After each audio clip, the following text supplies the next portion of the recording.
Welcome to this video on the basic concepts of multi-threading in Java.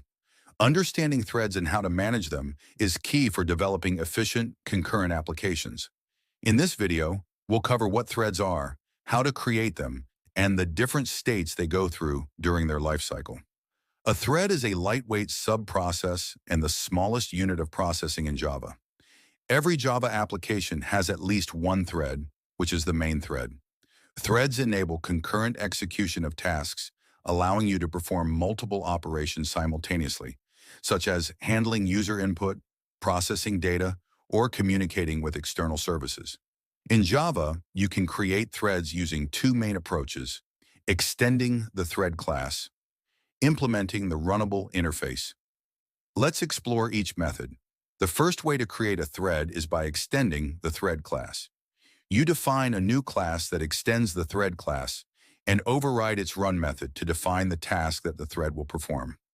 After creating an instance of this class, you call the start method to begin execution of the new thread. The second way to create a thread is by implementing the Runnable interface.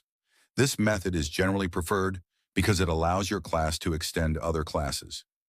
You define a new class that implements the Runnable interface and provides the run method with the code to be executed. Then you create a thread object, passing an instance of your class to its constructor, and call the start method to begin execution. Now let's discuss the thread lifecycle. A thread in Java can be in one of several states during its execution. New. A thread has been created but not yet started. Runnable.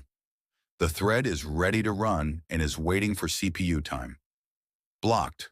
The thread is waiting to acquire a monitor lock to proceed. Waiting or timed. Waiting. The thread is waiting for another thread to perform a specific action or waiting for a specified time. Terminated. The thread has completed its execution. Understanding these states is crucial for managing thread behavior and ensuring efficient resource use in your applications. To summarize, a thread is a lightweight unit of execution in Java, enabling concurrent processing. You can create a thread by extending the thread class or implementing the Runnable interface. Threads pass through various lifecycle states: new, runnable, blocked, waiting, timed waiting, and terminated. Mastering the basics of multi-threading is essential for building responsive and high-performance Java applications. In our next video, we'll dive deeper into thread synchronization and how to manage access to shared resources safely.